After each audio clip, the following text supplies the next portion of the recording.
RSTP News, na sua rádio de São Tomé e Príncipe.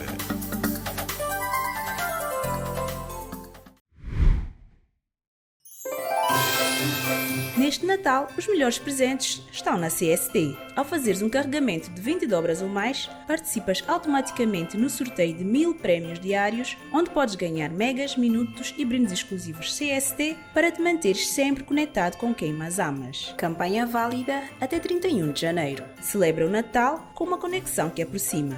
CST, sempre juntos, pelo país que amo.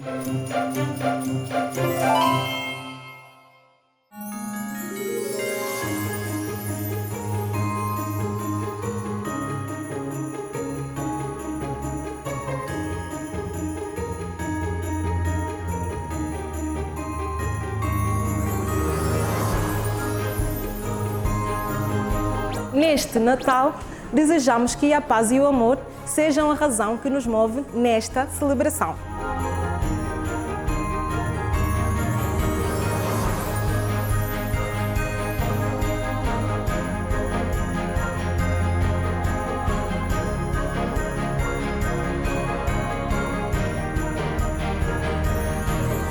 Celebrem a vida, brindem as conquistas e cubram-se de esperanças.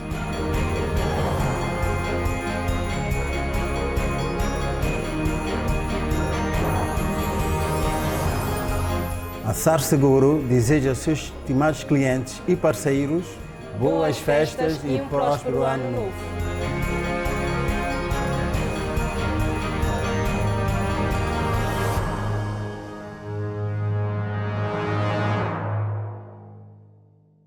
O nosso segundo tema, Ludmila Lutini, começo contigo.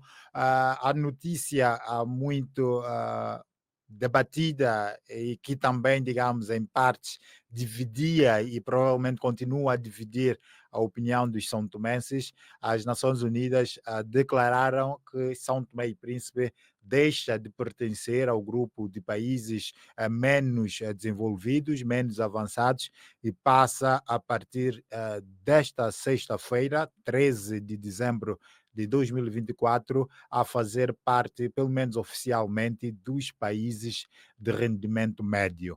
É uma questão que dividiu ao longo de vários tempos. Este processo vem desde 2015, dividiu muita gente, inclusive os decisores políticos, tanto é que o anterior governo chegou mesmo a pedir o adiamento deste processo, claro, também muito devido aos impactos da pandemia da Covid-19. O atual governo, desde que tomou posse, mostrou-se determinado de que queria que o processo avançasse e finalmente ele aconteceu.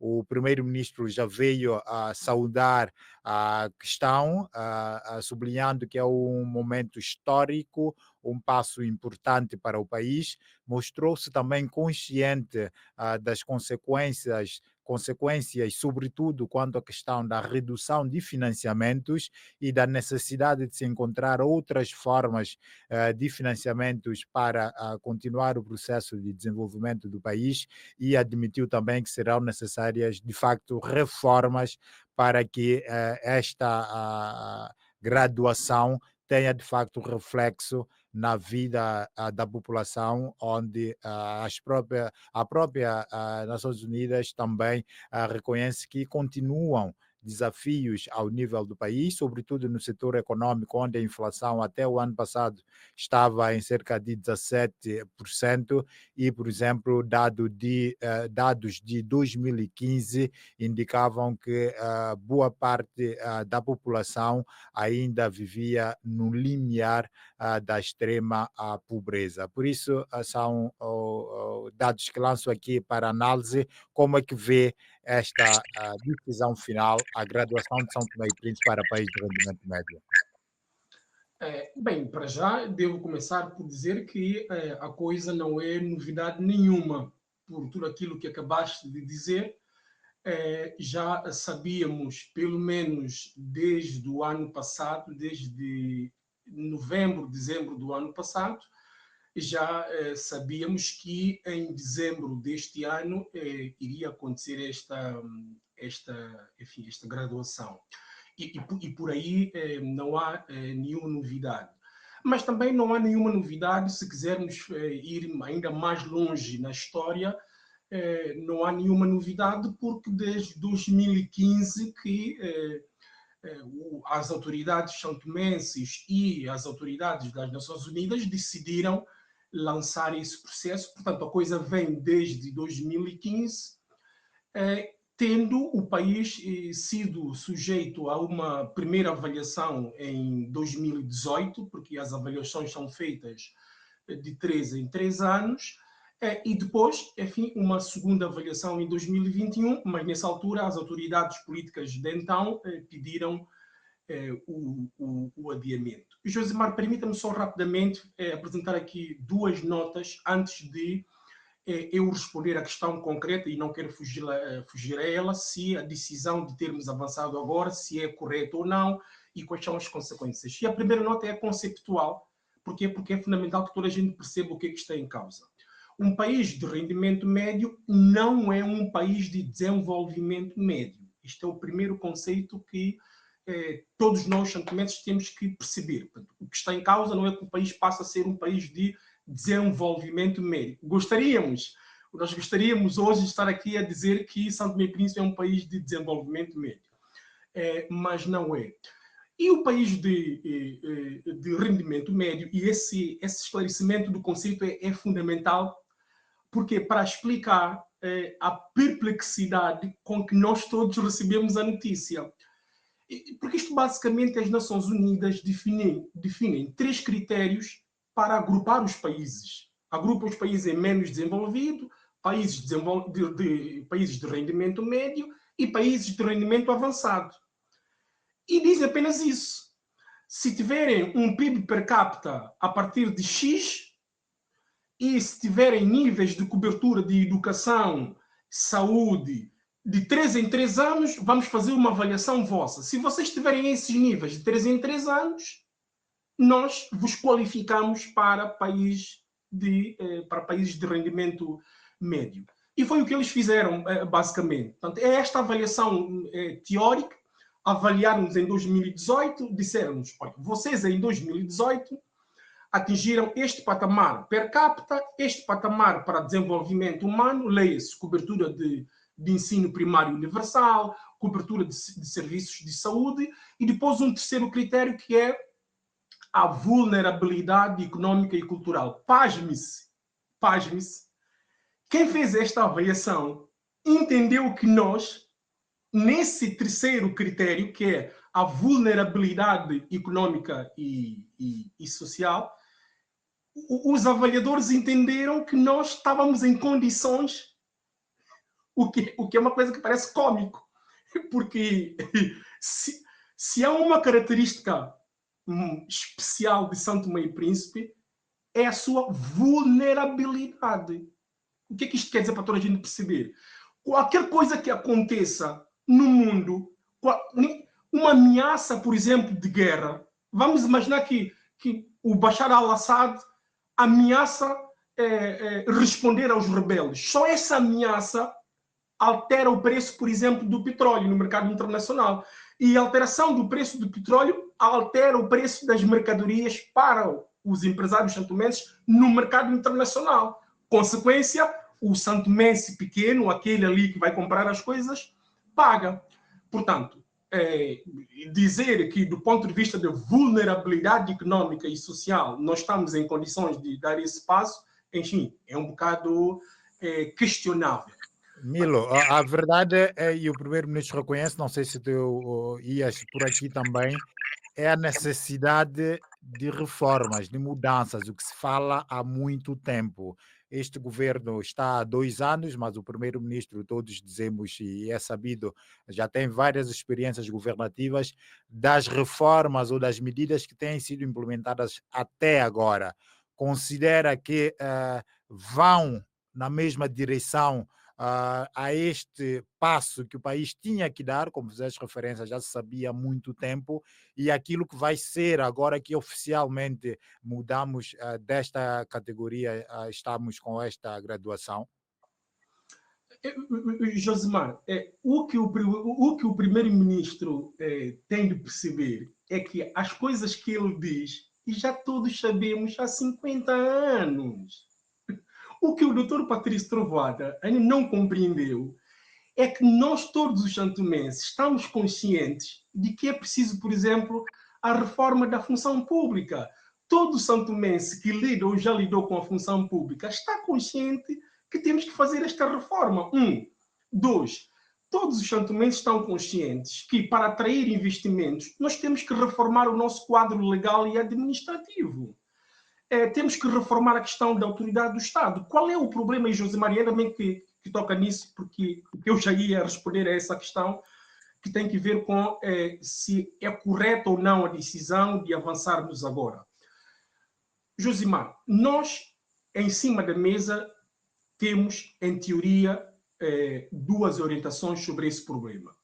Nós temos uma orientação do governo anterior, tecnicamente apoiada num estudo que foi efetuado, inclusive pelos técnicos do Banco Central de São Tomé e Príncipe, liderado por ex-ministro da Economia e ex-primeira-ministra Maria das Neves.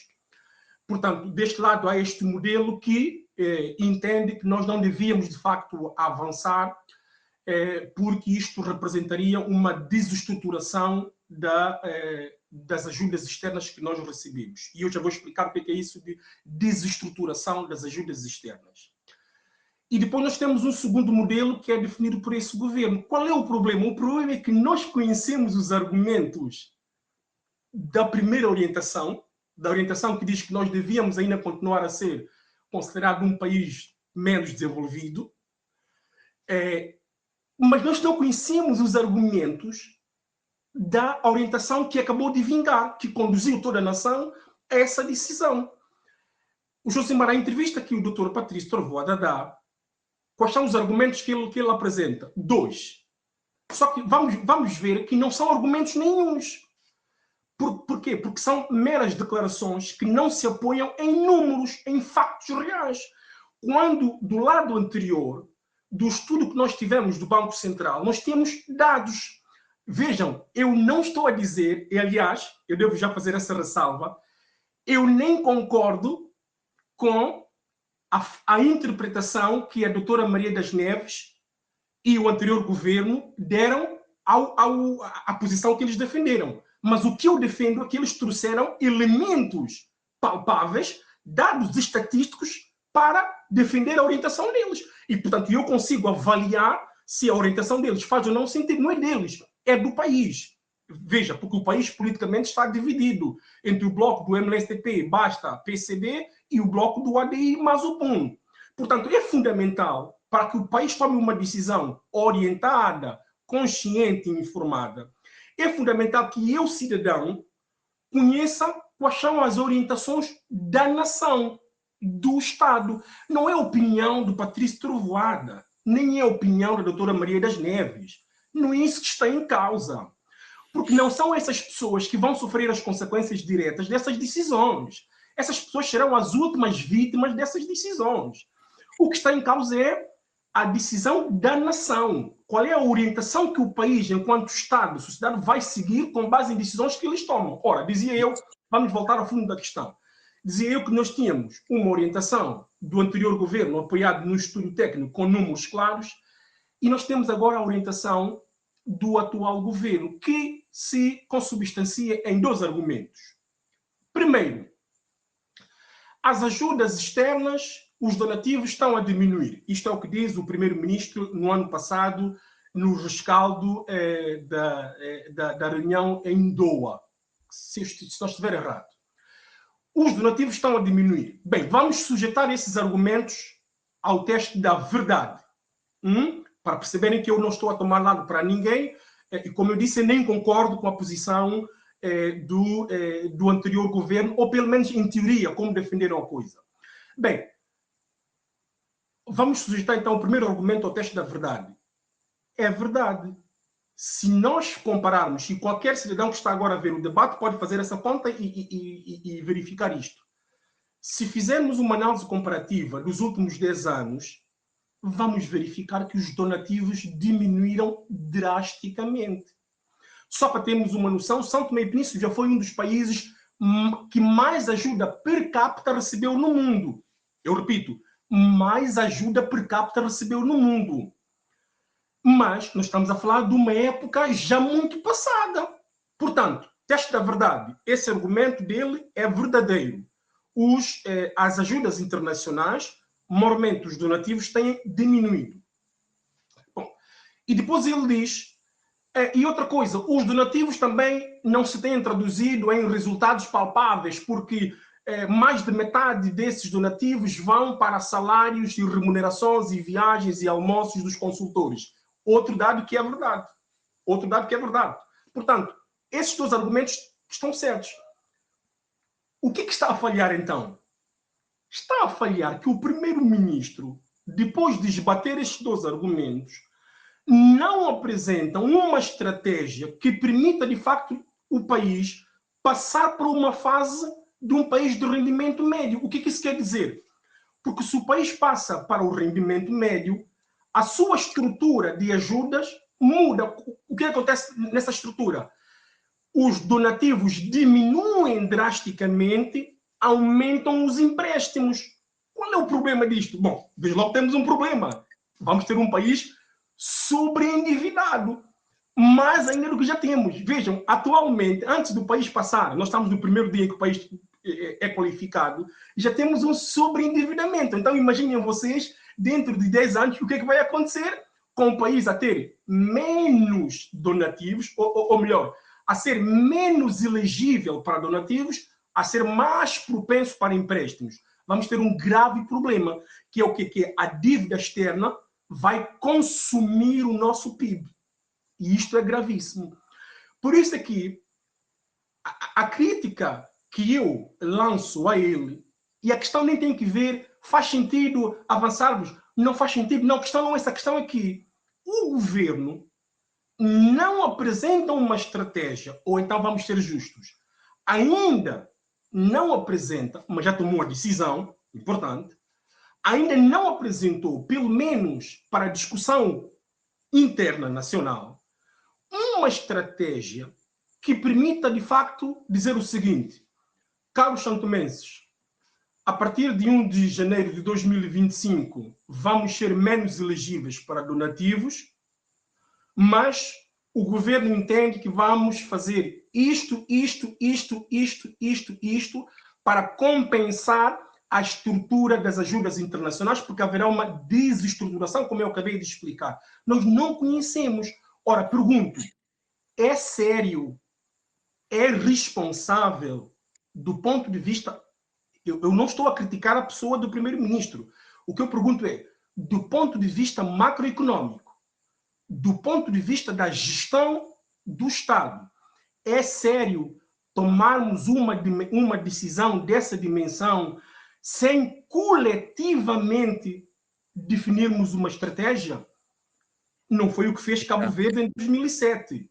E já termino, Josmar, para responder essa pergunta. Não foi o que fez Cabo Verde em 2007, não foi o que fizeram as Ilhas Maldivas, não foi o que fez o Ruanda, não fez o que fez a Samoa. Eu estou a falar de países que foram qualificados, mas que definiram de facto uma estratégia. Josemar, só mesmo para terminar, e para fazer justiça aqui a essa crítica que eu lanço ao governo, o único ponto fraco dessa crítica, e eu agora estou a fazer uma autocrítica, é o governo poderá vir dizer ao Lumilo: tens que esperar, tu és muito apressado, tens que esperar que a gente te apresente um plano que permita uma transição suave do país. E, portanto, essa é a única crítica. Se vão apresentar o plano, ainda não apresentaram o plano. E, portanto, eu admito que essa minha crítica tem esse ponto fraco, que é: nós estamos nos primeiros dias pós-decisão das Nações Unidas, vamos esperar que o governo nos apresente uma estratégia, um plano que permita, de facto, essa transição. Mas o que os santomenses têm de ficar cientes, e eu também quero aqui lançar isso, Josemar, permita-me só este ponto, porque isto é muito importante. O que os santomenses têm de ficar cientes, até porque, e agora eu vou me apoiar nas palavras do encarregado residente das Nações Unidas em São Tomé e Príncipe, declarações proferidas no ano passado, é que, de facto, não haverá uma quebra abrupta de apoio. Atenção, eu não quero, com essa análise que eu acabei de fazer, não quero lançar um pânico de que amanhã, a partir de amanhã, a comunidade internacional vai deixar de nos apoiar. Isto não é verdade, até porque as próprias Nações Unidas já vieram dizer que isto não é verdade, não é assim que acontece. Naturalmente que há um período que essas organizações concedem ao país para que o país possa efetivamente ir entrando na nova carruagem. Obrigado, Milo. Obrigado. Josimar, termino apenas para fazer esse serviço. Não tenhamos dúvida, haverá uma queda considerável de donativos. Obrigado, Milo, por essa explanação e contextualização também, essa tua leitura, que também permite pindar aqui com mais alguns elementos trazidos pelo Ludmilo Tini. Qual é que é a tua visão, o teu sentimento, que alertas, que reparos fazes face a esta declaração de São Tomé e Príncipe como país de rendimento médio, a declaração feita na última sexta-feira, 13 de dezembro. Sabe, Josimar, falar para nossa gente, falar para filhos de São Tomé e Príncipe, eu gosto muito do Ludmilo, é uma pessoa que eu sigo e tenho uma admiração enorme por ele, mas quando estamos a falar para filhos de São Tomé e Príncipe, temos que tentar simplificar um bocadinho as coisas para este povo que já é muito confuso pela dificuldade que vive. Então, é um povo que tem uma pouca capacidade de raciocínio, porque a dificuldade ela empobrece a mente do homem. A pobreza empobrece o homem a mente. E quando os líderes africanos eles têm por norma empobrecer a mente dos africanos, do povo, para governar. E os líderes europeus eles empobrecem a mente dos nossos governantes, para os nossos governantes virem empobrecer a nossa mente, para eles gerirem os nossos governantes, para os nossos governantes gerirem a nossa pobreza. Então, é isso que tem acontecido ao longo destes anos todos.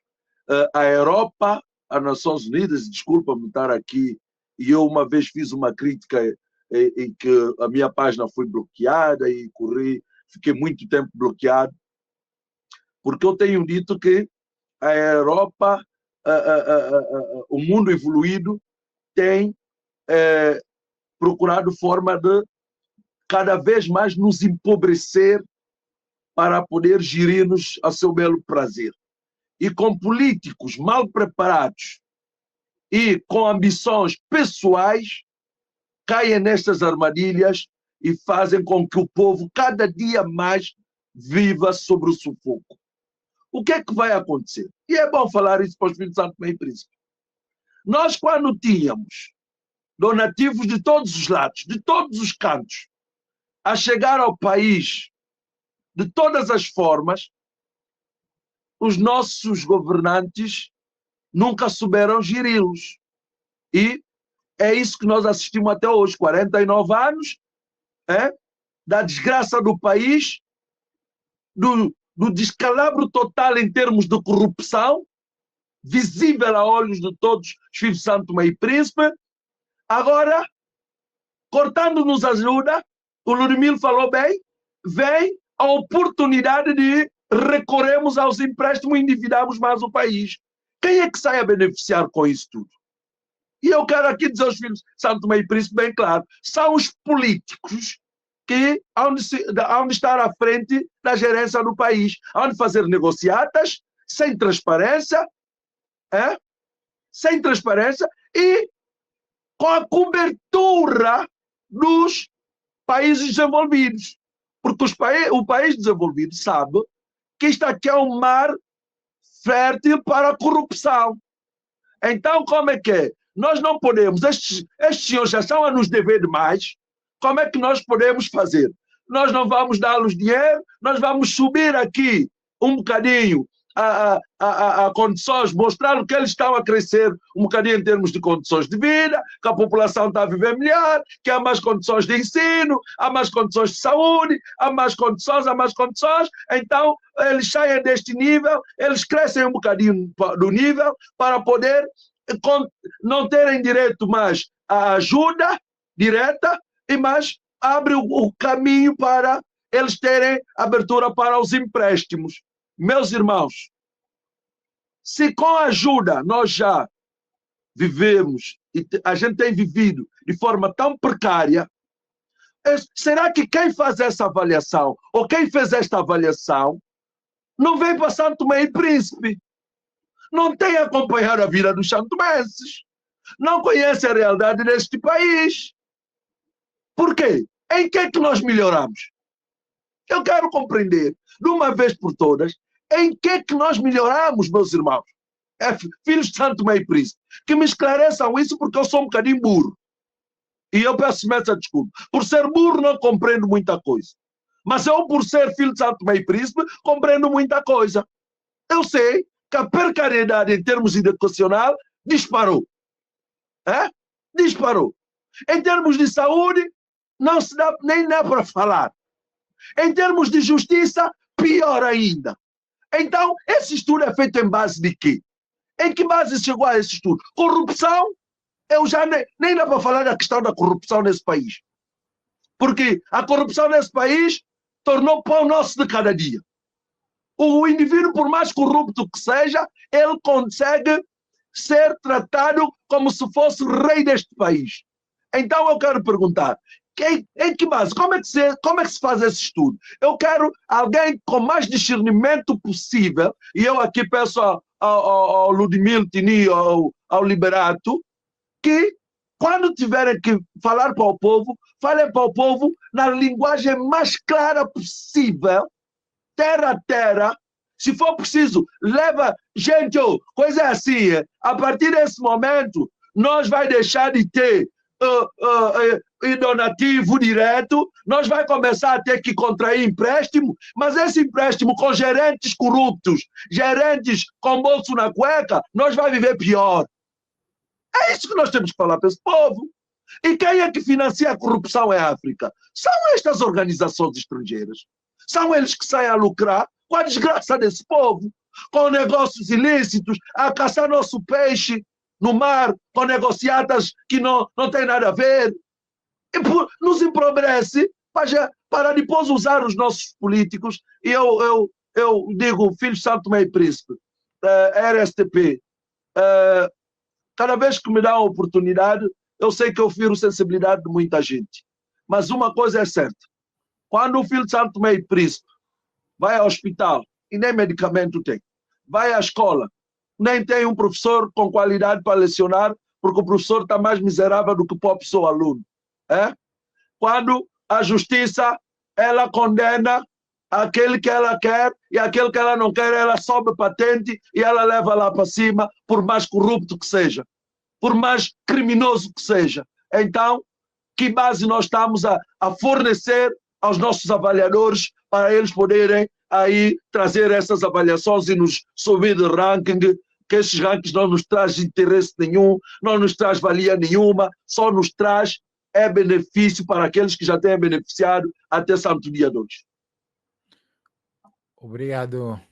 Obrigado, Pindó, pelo teu comentário e análise aqui desta situação. Liberato Muniz, o Pindó levanta aqui a questão que a grande parte dos são-tomenses questionam quando ouvem esse tipo de notícias, que é a questão da realidade e os dados. De facto, os dados que se apontam não condizem muito com o que é a realidade de grande parte dos santomenses no dia a dia.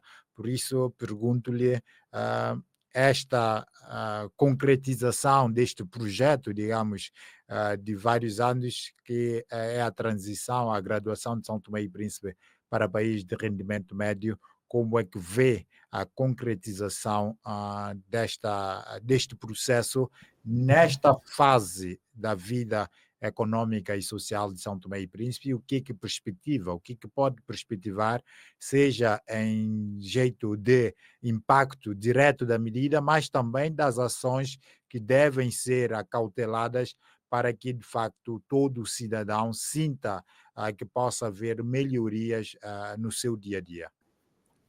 Josemar, primeiramente para dizer que é uma medida má para todos os santomenses, e que os maiores culpados são os políticos, independentemente dos partidos em que eles pertençam, e também a sociedade civil, que até hoje não se conseguiu organizar.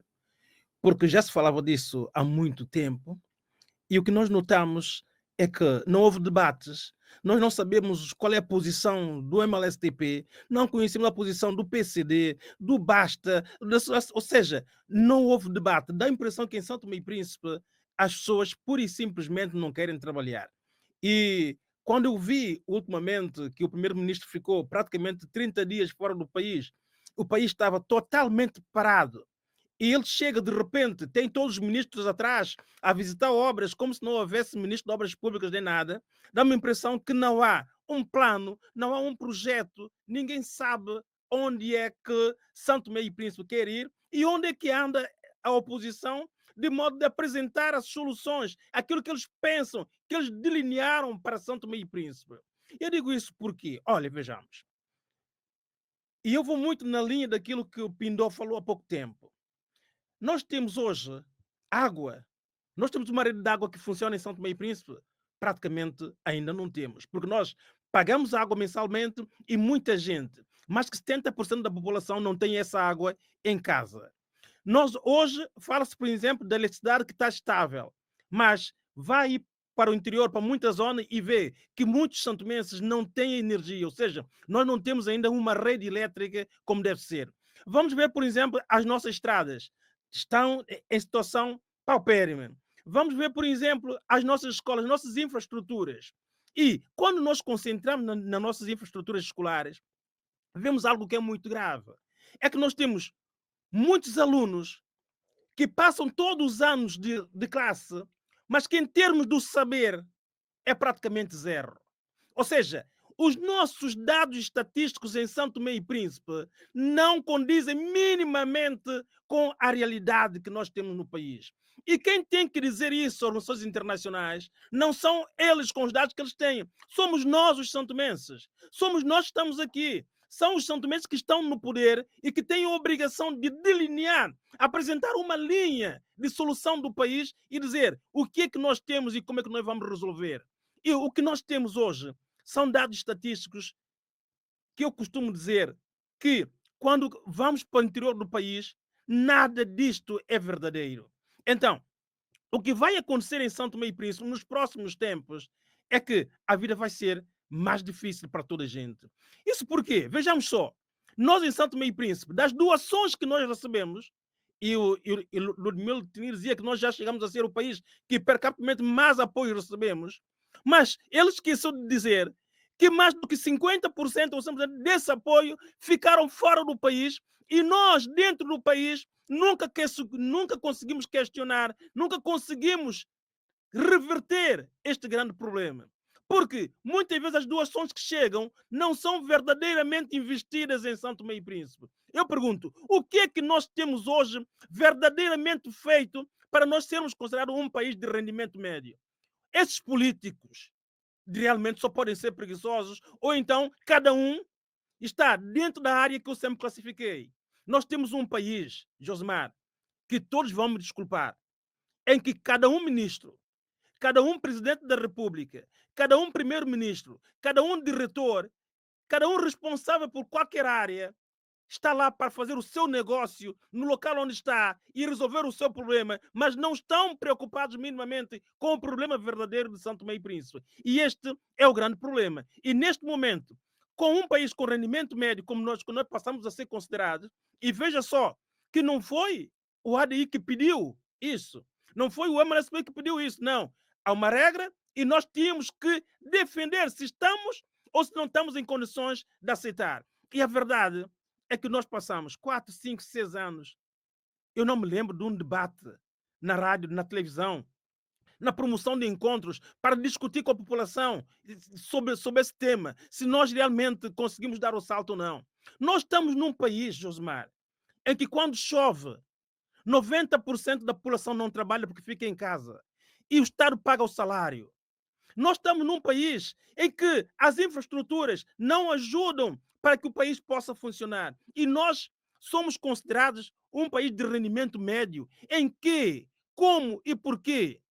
Quando nós temos, como disse bem o Pindó, temos hoje os professores que usam, ou seja, dão aulas como se fosse o centro de emprego. São pessoas dos partidos políticos que, ao invés de darem aula, de ensinarem os alunos, vão lá simplesmente para ganharem o seu dinheiro. E nós até hoje não conseguimos reverter isso. Nós temos hoje quadros que se dizem que são doutores, que ninguém sabe se são verdadeiramente doutores ou não, porque ninguém tem coragem de lhes pedir para apresentarem os seus diplomas e verdadeiramente serem enquadrados. Sabemos que nós temos gente séria em local sério. Nós temos universidades que por ano dão diplomas que nós não sabemos da veracidade destes diplomas e não se faz nada. E nós estamos num país de rendimento médio. Não, eu hoje passei pela cidade, passei pelo Boboforro. O que eu vi lá é muita miséria, meus senhores. É muita pobreza. As pessoas continuam a vender sapatos que não têm sequer como calçar. Calças que não são calças. Vendem tudo. Ou seja, a miséria está a apoderar tanto dos santomenses que eu só julgo que pode ser um grande negócio para as pessoas que querem realmente considerar São Tomé e Príncipe como um país de rendimento médio. Porque esse país será de rendimento médio superior para aqueles, como diz o Pindó, que estão à frente do país, com aqueles que fazem o negócio com o país. Mas para aqueles santomenses que sofrem, que estão lá no interior, eu julgo que a partir de hoje a sua vida vai sofrer mais, vai piorar mais. E não é em vão que nós já temos mais de 30% da população fora de São Tomé e Príncipe, mesmo estando lá a viver muito, mas muito mal fora do país. E isto devia ser um ponto de interrogação para os nossos dirigentes. Perguntar por que os santomenses não querem mais ficar em São Tomé e Príncipe e aproveitam qualquer mínima oportunidade para saírem do país, mesmo sabendo que lá não terão condições.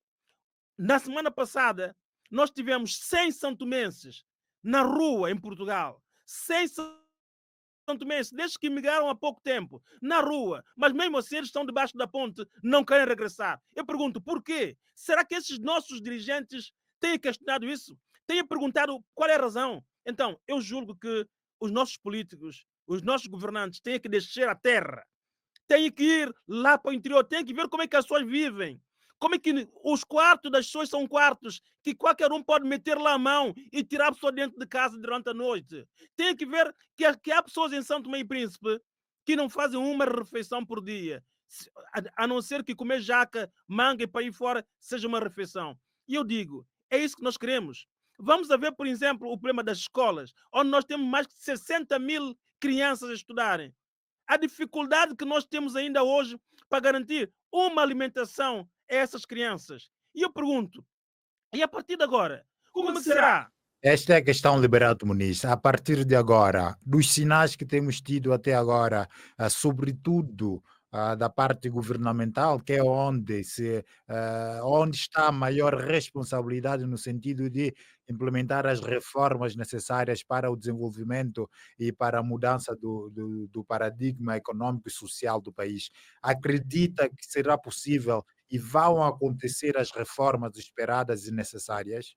Não, se deixarmos o país na forma como tem sido gerido, em que toda a gente fica de mão estendida à espera que alguém resolva o problema ou diga como é que deve ser, eu acho que nós não vamos dar o salto. O que tem que acontecer é uma reorganização dos partidos políticos. Os partidos políticos de São Tomé que têm a pretensão ao poder têm que se organizar e dizer abertamente quais são os seus objetivos, o que é que eles pretendem, e debater. E a sociedade civil tem que obrigá-los ao fazer. Porque a sociedade civil não pode continuar impávida. Eu costumo dizer, nós temos uma sociedade civil que fala muito.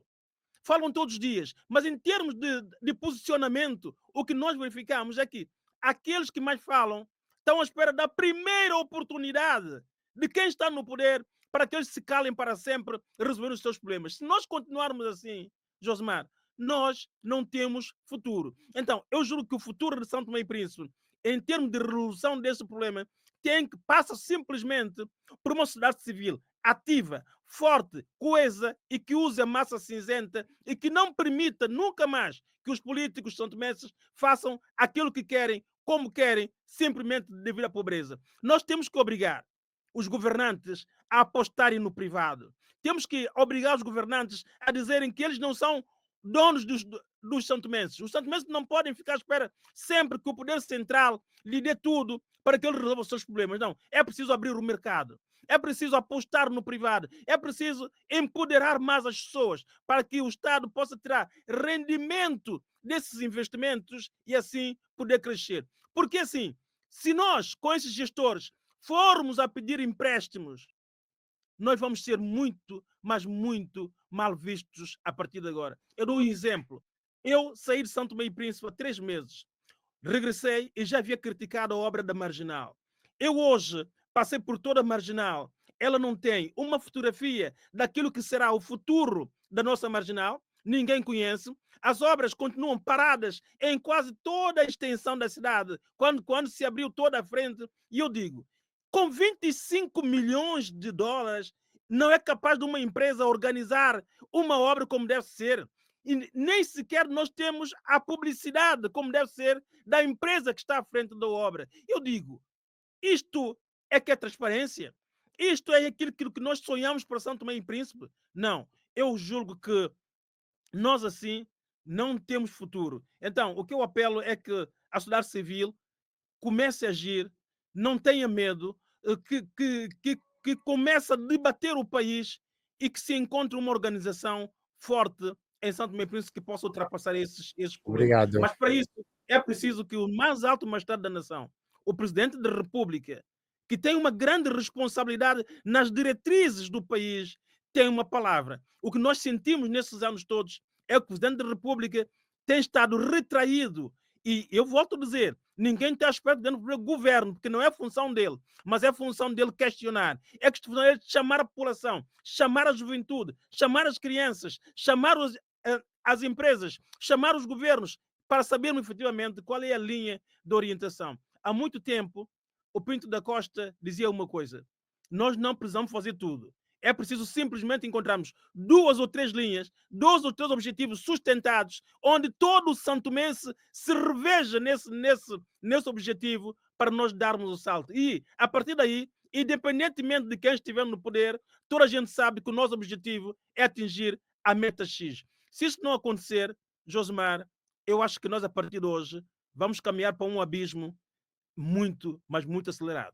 Banco Central de São Tomé e Príncipe.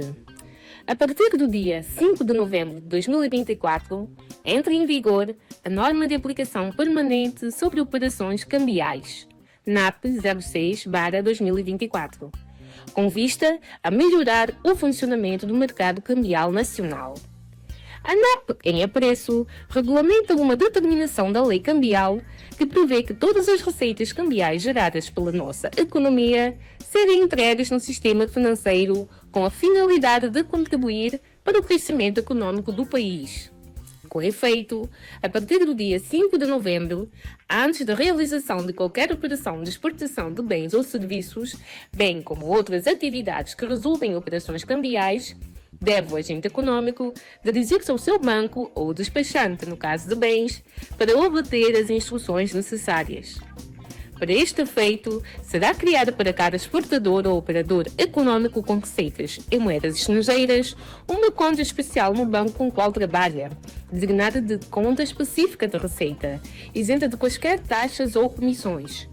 Por sua vez, a conta de moeda estrangeira junto dos seus bancos para fins de importação será atendida com elevada prioridade.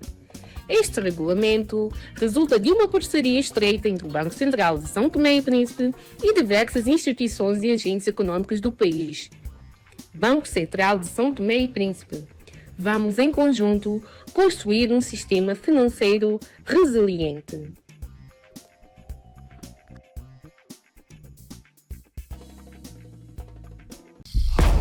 A revisão constitucional em São Tomé e Príncipe. Tema de debate na Grande Conferência Nacional, que se realiza no âmbito da celebração do Dia dos Advogados de São Tomé e Príncipe. A nossa Constituição, onde estão consagrados os direitos fundamentais dos cidadãos. Estrutura organizacional e funcional do Estado.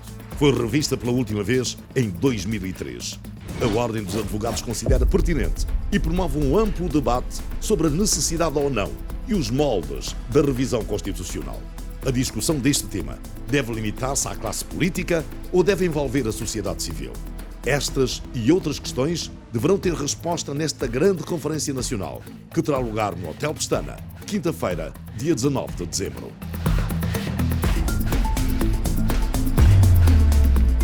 RSTP News, na sua rádio de São Tomé e Príncipe.